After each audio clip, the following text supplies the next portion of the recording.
On va parler de l'épisode 4 de The Witch and the Beast, et quel épisode c'était! Dès le début, l'épisode met en scène Guido et Ashraf qui aident la police à arrêter un fugitif. Jusque-là, rien d'incroyable. Notre duo essaye d'avoir un peu de contexte et demande aux policiers qu'est-ce qu'il en est. Les policiers leur expliquent que c'est un réanimé qui a perdu le contrôle et que c'est assez courant en ce moment. Et là, je me suis dit, est-ce qu'ils sont vraiment en train de parler de nécromancie comme ça dans la rue? C'est pas genre un rituel interdit, secret que personne ne doit connaître? Tu peux en parler comme ça avec des policiers. Donc en fait, oui, c'est totalement toléré et c'est même réglementé.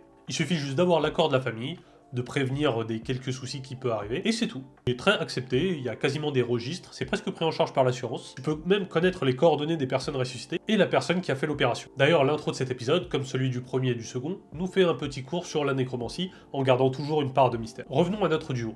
Ashraf remarque quand même que ça peut poser problème que des réanimés se baladent comme ça dans la rue armés de couteaux, et si en plus c'est quelque chose qui arrive couramment. Mais, vu que c'est pas la spécialité de notre duo, ils vont juste rediriger les policiers vers des personnes plus compétentes de l'ordre. Et c'est là que c'est intéressant. Dans cet épisode, on va pas suivre Ashraf et Guido, mais on va suivre Fanola, une nécromancienne, et Johan, son bras droit slash sous-fifre. Je sais pas si tout l'ordre est organisé en duo, mais c'est vraiment la meilleure combinaison pour avoir les discussions les plus interactives. Là, le pauvre Johan, c'est littéralement le serviteur de Fanola, et qu'est-ce que c'est marrant à suivre. En parallèle de l'enquête, on suit quelques extraits de ceux qui semblent être le nécromancien, et vraiment, il y a des scènes assez morbides. Par exemple, le fait qu'il parcourt les cimetières à la recherche de personnes qui pleurent leurs proches, et qu'il leur propose ses services de nécromancie. Pire que ça, à un moment, il propose à une personne, et la personne dit qu'elle le ferait si elle avait les moyens. Je veux dire, c'est quand même un univers bien spécial où tu peux ressusciter des proches seulement en échange d'argent. Enfin bref, on revient à notre duo, et Fanola et Johan sont vraiment très complémentaires.